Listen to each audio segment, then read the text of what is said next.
Hello दोस्तों, कैसे हैं आप लोग। मैं आशा करता हूँ लोग बढ़िया होंगे जहाँ भी होंगे। तो दोस्तों, कल हम लोग पढ़े थे इंटरनेट का अनुपयोग। क्या पढ़े थे? ट्रेनिंग मेथोलॉजी सब्जेक्ट में इंटरनेट का अनुपयोग पढ़े थे। तो आज हम लोग पर देखते हैं शिक्षा में कंप्यूटर और कंप्यूटर शिक्षा में क्या डिफरेंट है दोनों में। दोनों का मतलब क्या होता है। शिक्षा में कंप्यूटर और कंप्यूटर शिक्षा में दोनों का मतलब क्या होता है। आज इसके बारे में क्या करेंगे, चर्चा करते हैं। इसके बारे में क्या करते हैं, हम चर्चा करते हैं। शिक्षा में कंप्यूटर, शिक्षा में कंप्यूटर, कंप्यूटर शिक्षा में अलग है। दोनों शब्द जो है, देखोगे अगर आप, शिक्षा में कंप्यूटर और कंप्यूटर शिक्षा, ये दोनों शब्द क्या है, अलग है। ये बता रहा है शिक्षा में कंप्यूटर मतलब एजुकेशन में कंप्यूटर का यूज करना, और ये बता रहा है कंप्यूटर शिक्षा, क्या बता रही है, कंप्यूटर शिक्षा। इसका अलग शब्द होता है, इसका मतलब अलग होता है। ठीक है दोस्तों, इसके बारे में हम लोग देखते हैं। शिक्षा में कंप्यूटर, कंप्यूटर शिक्षा अलग है। कंप्यूटर शिक्षा का मतलब है कि लोगों को कंप्यूटर क्षेत्र में लाना। कंप्यूटर शिक्षा का मतलब होता है कि लोगों को कंप्यूटर क्षेत्र में लाना, कंप्यूटर क्षेत्र में लाना, कंप्यूटर पेशे में कौशल और क्षमताएं विकसित करना। कंप्यूटर पेशे में कौशल और क्षमताएं विकसित करना, उसका स्किल डेवलपमेंट करना। ये क्या होता है, कंप्यूटर शिक्षा का मतलब होता है। क्या होता है ये, कंप्यूटर शिक्षा का मतलब होता है जी। इसका मतलब ये होता है, इसका कंप्यूटर शिक्षा का, शिक्षा में कंप्यूटर का मतलब है। अब देखो, कंप्यूटर शिक्षा का मतलब क्या हो गया कि कंप्यूटर क्षेत्र में लाना लोगों को। क्या हो गया कि कंप्यूटर क्षेत्र में लोगों को लाना। कंप्यूटर शिक्षा मतलब होता है कि अगर कोई भी काम कर रहे हो तो उसमें कंप्यूटर क्षेत्र में लोगों को लाना और उनके स्किल को क्या करना, डेवलपमेंट करना, डेवलप करना, उसके स्किल को डेवलपमेंट करना। अब देखते हैं शिक्षा में कंप्यूटर क्या मतलब होता है। शिक्षा में कंप्यूटर का मतलब होता है स्कूल स्तर पर, कॉलेज स्तर पर और सतत शिक्षा के लिए कंप्यूटर उपयोग करना। कंप्यूटर क्या करना, उपयोग करना। देखो, जो शिक्षा में कंप्यूटर है मतलब आप शिक्षा के मामले में, शिक्षा क्षेत्र में आप क्या करते हो, कंप्यूटर का यूज करते हो। कंप्यूटर का यूज करना ये शिक्षा में उपयोग कंप्यूटर है। ठीक है, शिक्षा में कंप्यूटर है। और कंप्यूटर शिक्षा क्या होता है कि कंप्यूटर शिक्षा मतलब लोगों को कंप्यूटर के प्रति जागरूक करना और उसका स्किल क्या करना, डेवलपमेंट करना। इसको क्या करना, डेवलप करना स्किल। ठीक है ये दोनों इसके मतलब होता है, ये दोनों अंतर काफी मिनिमम डिफरेंट होता है, ज्यादा नहीं, मिनिमम डिफरेंट है। ठीक है, हम लोग कंप्यूटर शिक्षा, एक हम लोग का सब्जेक्ट होता है 9 तक होता है, 9 10 तक ऑप्शनल ऑप्शनल सब्जेक्ट होता है कंप्यूटर शिक्षा। ठीक है, ये सब्जेक्ट है 9th 10th वाले बंदे मतलब बच्चे लेते हैं, ये ऑप्शनल सब्जेक्ट होता है। ठीक, और शिक्षा में कंप्यूटर समझ में आ गया होगा आपको, ये दोनों में क्या डिफरेंट है। ठीक है, अब नेक्स्ट चलते हैं आगे।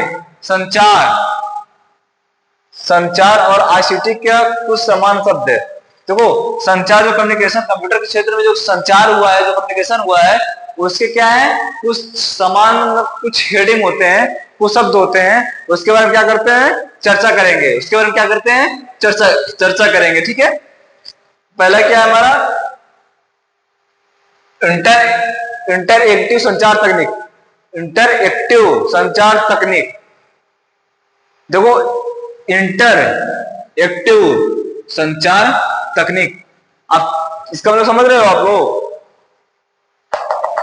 मतलब ये बताना चाहता है कि इसका जो प्रयोग होता है टेलीविजन, कंप्यूटर आदि के माध्यम में बातचीत करने में होता है। क्या होता है, ये बातचीत करने में होगा, इसका उपयोग किया जाता है। ठीक है, इंटरएक्टिव संचार तकनीक का उपयोग जो होता है, इसका मतलब होता है बातचीत करने में किया जाता है। संचार तकनीकी जिसका उपयोग टेलीविजन, कंप्यूटर नेटवर्क आदि के माध्यम से बातचीत करने और सीखने के लिए किया जाता है। मतलब आदि के माध्यम से बातचीत करने और सीखने के लिए किया जाता है। इसका जो यूज होता है इंटरएक्टिव संचार तकनीक का, इंटरएक्टिव संचार तकनीक का जो यूज होता है, ये टेलीविजन के माध्यम से, कंप्यूटर के माध्यम से, स्मार्टफोन के माध्यम से आपस में क्या तालमेल रखना और बातचीत करने के लिए किया जाता है। और कुछ उससे सीखते भी है, क्या करते हैं, कुछ और सीखते भी है। ऐसा नहीं कि सिर्फ बातचीत करते हैं, नहीं, उससे कुछ सीखा भी जाता है, उससे कुछ सीखते भी हैं। इसके लिए किसका उपयोग किया जाता है, इंटरएक्टिव संचार तकनीक का। किस टेक्निक का उपयोग किया जाता है, इंटरएक्टिव संचार टेक्निक का। दूसरा हमारा क्या है, समकाली संचार। दूसरा हमारा क्या है, समकाली संचार। इसका मतलब ये होगा संचार, देखो संचार इसमें प्रतिभागियों के बीच बातचीत एक साथ होती है। मतलब समकाली संचार एक ऐसा संचार होता है समकालिक संचार एक ऐसा संचार होगा जो कुछ समय के लिए होता है, जो कुछ समय के लिए होता है, कुछ समय काल के लिए होता है, कुछ समय काल के लिए होता है, वो समकालिक संचार होता है। ठीक है, संचार जिसमें प्रतिभागियों के बीच बातचीत एक साथ होती है, ऐसा संचार जिसमें प्रतिभागियां जो होती है, जितने बंदे पार्टिसिपेट कर रहे हैं उनकी जो बातचीत होगी एक साथ होती है। क्या होती है? जो उनकी बातचीत होती है एक साथ होती है। ऐसे संचार का उपयोग जब किया जाता है, ऐसे संचार जब उपयोग किया जाता है, उस संचार क्या कहते हैं? समकालीन संचार। क्या कहते हैं? समकालीन संचार कहते हैं दोस्तों। मतलब समकालीन संचार कुछ ऐसा संचार होता है जो सम काल के लिए होता है, मतलब कुछ समय के लिए जो बातचीत की जाती है उस संचार क्या कहते हैं? समकालीन संचार कहते हैं दोस्तों। ठीक है दोस्तों, अब तीसरा हमारा क्या है? सीखना। तीसरा हमारा क्या है? सीखना। इंटरएक्टिव संचार टेक्निक हो गया, समकालीन संचार समझ में आ गया होगा आपको। अब तीसरा देखते हैं सीखना। तीसरा क्या देखते हैं? सीखना। ये भी बहुत महत्वपूर्ण है टॉपिक। संचार और आईसीटी के कुछ समान जो शब्द है महत्वपूर्ण है, बहुत इंपॉर्टेंट है ये आपका जो है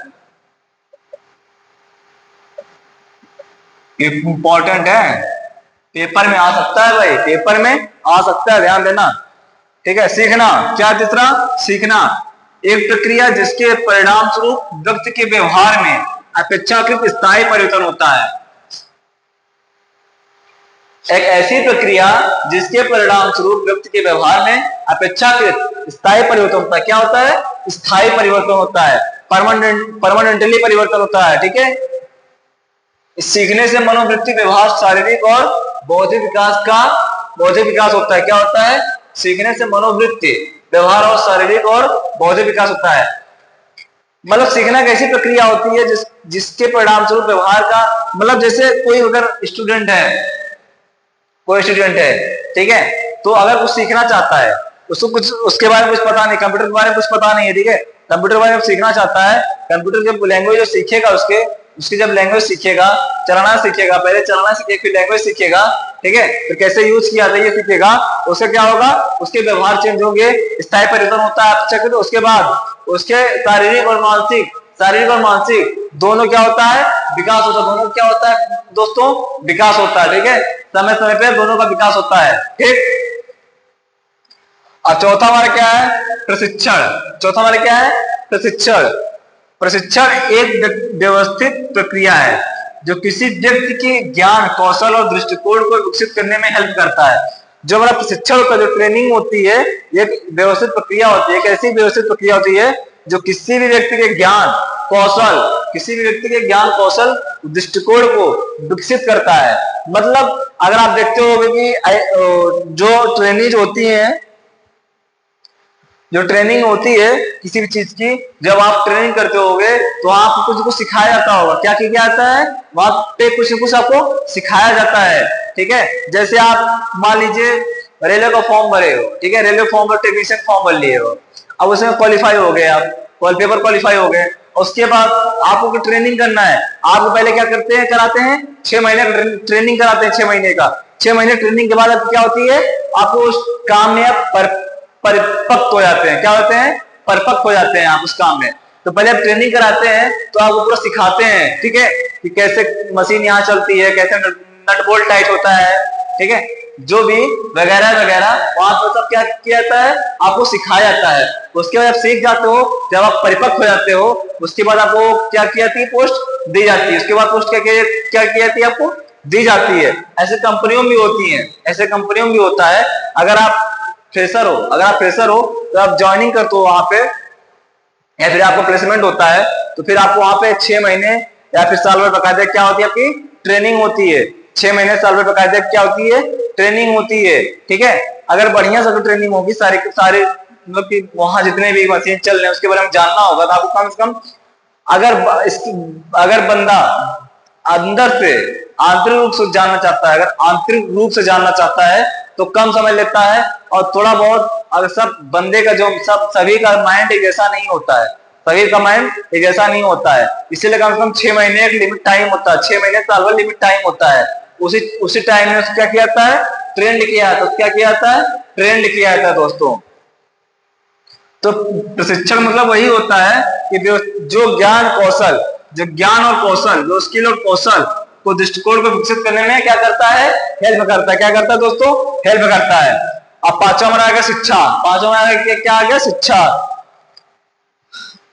किसी व्यक्ति के आंतरिक गुणों को बाहर निकालना और उसे एक सब व्यक्ति के रूप में ढालना हमारा क्या होता है, शिक्षा होता है। हमेशा शिक्षक जो हमेशा शिक्षित व्यक्ति होता है, जो हमेशा शिक्षित व्यक्ति होगा, वो हमेशा जो है अपने जो उनका बिहेवियर होता है, वो बिहेवियर क्या होता है, सभ्य होता है। बिहेवियर क्या होता है दोस्तों, सभ्य होता है। ठीक है, जो अशिक्षित व्यक्ति होते हैं उनका बिहेवियर देख लो, जो शिक्षित व्यक्ति होते हैं उनका बिहेवियर देख लो, डिफरेंट होता है। क्या होता है दोस्तों, डिफरेंट होता है। शिक्षा एक ऐसी प्रक्रिया होती है जो किसी व्यक्ति के आंतरिक गुणों को बाहर लाती है। क्या करती है, आंतरिक गुणों को बाहर लाती है और निकालना, और उसके बाद क्या करना, एक सब व्यक्ति को रूम में डालना है, एक सब व्यक्ति बनाना, एक सब व्यक्ति बनाना। ठीक है, जैसे कुम्हार जो होता है घड़े को पीट पीट कर घड़े को पूरा आकार देता है, वैसे एक टीचर होते हैं जो शिक्षक होते हैं, वो स्टूडेंट को शिक्षा के माध्यम से उनके आंतरिक गुणों को बाहर लाते हैं और उस स्टूडेंट को एक सभ्य नागरिक बनाते हैं, एक नागरिक सभ्य स्टूडेंट बनाते हैं। ठीक है, आपको डिसिप्लिन रखा, इसीलिए देखो जिस कॉलेज में डिसिप्लिन बढ़िया होता है वहां के जो बच्चे होते हैं हमेशा टाइम टू टाइम काम करते हैं। क्या करते हैं, टाइम टू टाइम काम करते हैं। ठीक है, ये शिक्षा का मतलब ही यही होता है, शिक्षा का मतलब ही यही होता है। ठीक दोस्तों, हमारा क्या है नेक्स्ट, शिक्षा शास्त्र। पहला शिक्षा आ गया, फिर क्या आ गया, शिक्षा शास्त्र। शिक्षा शास्त्र, पेडागोगी। इसका मतलब क्या होता है दोस्तों, शिक्षा शास्त्र जो होता है एक नॉन टेक्निकल ग्रुप होता है, की कोर्स होता है, जैसे बीए हो गया। ठीक है, उसमें सब्जेक्ट भी होता है, क्या होता है, सब्जेक्ट भी होता है शिक्षा शास्त्र। ठीक है दोस्तों, बट यहाँ क्या है, आगे पढ़ते हैं हम आगे। शिक्षा शास्त्र, शिक्षक केंद्रित शिक्षा आमतौर पर बच्चों को शिक्षित, आमतौर पर देख लो दोस्तों, नोटिस करना दोस्तों, आमतौर पर बच्चों को शिक्षित करने की कला है, आमतौर पर बच्चों को शिक्षित करने की कला या विज्ञान का वर्णन करने के लिए उपयोग किया जाता है। जब वहां शिक्षा शास्त्र होता है तो बच्चों को शिक्षित करने की कला या विज्ञान का वर्णन करने के लिए किया जाता है, उपयोग किया जाता है। या शिक्षण के सिद्धांतों के सिद्धांतों और विधियों और छात्र नियंत्रण मार्गदर्शन से संबंधित एक व्यवस्थित शिक्षण निर्देश है। मतलब जो हमारा शिक्षा शास्त्र होता है, या दोस्तों शिक्षक जो होता है अपने एकेडमिक स्टडी में किया जाता है। मतलब छोटे छोटे बच्चों के लिए शिक्षा शास्त्र, मतलब ये कहना ये क्या चाहता है शिक्षा शास्त्र, कि बच्चों को शिक्षित करने की कला है, बच्चों की शिक्षित करने की कला या विज्ञान है। जो एकेडमिक क्लास चलती है, क्लास एलकेजी से लेके 12th तक, उसमें क्या है कि वहां पे जो बच्चे होते हैं जो उनकी जो कला को बाहर लाया जाता है, जो टीचर उनकी कला को बाहर लाता है, ठीक है, कला और विज्ञान जो बाहर लाता है, वर्णन करता है, वो हमारा शिक्षा शास्त्र होता है। वो हमारा शिक्षा शास्त्र के माध्यम से होता है। क्या होता है, शिक्षा शास्त्र के माध्यम से हम एकेडमिक क्लास के बच्चों को निर्देश देते हैं। ठीक है, उनके ज्ञान को बाहर लाते, डेवलप करते हैं। ठीक है, शिक्षा शास्त्र के माध्यम से बाहर करते हैं। ठीक है, और व्यवस्थित शिक्षण निर्देश दिया जाता है उनको, ठीक, जिससे जो उनका डिसिप्लिन होता है, डिसिप्लिन जो होता है प्रॉपर्ली सही तरीके से होता है। डिसिप्लिन में होते हैं बच्चे और टाइम टू टाइम कोई भी काम करते हैं, टाइम टू टाइम क्या करते हैं, कोई भी काम टाइम टू टाइम करते हैं। ठीक है दोस्तों, अब देखो एक आ गया एंड्रागोजी आ गया। ये पेडागोजी था, ये एंड्रागोजी है। दोस्तों ये दोनों जो है बहुत इंपॉर्टेंट है। ये दोनों क्या है दोस्तों, बहुत इंपॉर्टेंट है। ये दोनों जो है दोस्तों पेपर में पूछ सकता है कि पेडागोजी क्या है, एंड्रागोजी क्या है, कि पेडागोजी क्या है और एंड्रागोजी क्या है। दोस्तों जो एक शिक्षार्थी केंद्रित शिक्षा है, ये भी एक शिक्षार्थी केंद्रित शिक्षा है। ठीक है दोस्तों, जो वयस्कों को सीखने में, यहाँ देखो दोस्तों पेडागोजी में क्या था, बच्चों को, और एंड्रागोजी में क्या है दोस्तों, वयस्कों को। एंड्रागोजी में क्या है दोस्तों, वयस्कों को सीखने में हेल्प करने की कला है, वयस्कों को सीखने में हेल्प करने की कला है, विज्ञान का वर्णन करती है। विज्ञान क्या करती है दोस्तों? वर्णन करती है। जो हमारा एंड्रागोजी होता है दोस्तों, ये वयस्क को सिखाने की कला होती है, उनके विज्ञान और कला को क्या करती है? वर्णन करती है। ठीक है दोस्तों, ठीक है। और जो हमारा पेडागोजी होता है, ये बच्चों को शिक्षित करने का कला होती है। क्या होती है दोस्तों? ये बच्चों को शिक्षित करने की कला होती है। एंड्रागोजी वयस्क के। ठीक है दोस्तों, ये दोनों बहुत इंपॉर्टेंट है। शिक्षा मतलब पेडागोगी, पेडागोजी और एंड्रागोजी दोनों बहुत इंपॉर्टेंट है। ये पेपर में पूछ सकता है, दोनों को डिफरेंट पूछ सकता है कि दोनों में डिफरेंट क्या है। ठीक है दोस्तों, ये ध्यान रखना। देखो, जो एंड्रागोजी का शब्द हुआ था, एंड्रागोजी शब्द मैल्कम नोल्स द्वारा, किसके द्वारा दिया गया था? मैल्कम नोल्स द्वारा वयस्कों को सीखने के तरीकों को वर्णन करने के लिए गढ़ा गया था। जो हमारे ये एंड्रागोजी शब्द आया था, वो हमारे कौन दिए थे? मैल्कम साहब ने दिए, मैल्कम नोल्स साहब ने दिए थे, मैल्कम नोल्स साहब ने दिया गया, साहब ने दिए थे, ये एंड्रागोजी शब्द दिए थे।